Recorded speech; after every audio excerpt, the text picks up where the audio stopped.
Kur'an'ım yayırtar dilni, odur ruhim hem sırdaşım. Bəxit durman alemce, Kur'an okup ötken günüm.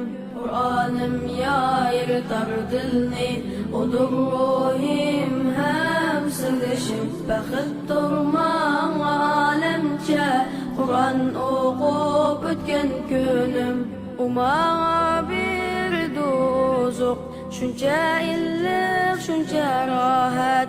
Bilik susuz hayat bulmaz, hayatım Kur'an'dır fakat.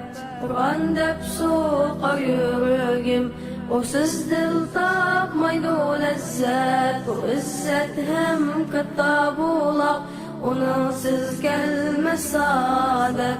Kur'an'ım hak hidayettir, Allah kılgan inayettir. Onunsiz yol yürük bulmaz, baskan kadem zalalettir, baskan kadem zalalettir. Kur'an'ım yayırtar dilni, odur ruhim hem sırdaşım. Bəxit durman alemce, Kur'an okup ötken günüm. Kadirleymen Kur'an'ımni, atab onun cümbarımni.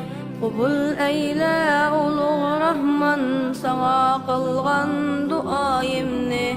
Uçirağa hayat yolumğa, şan tutkan kalmaz olumğa.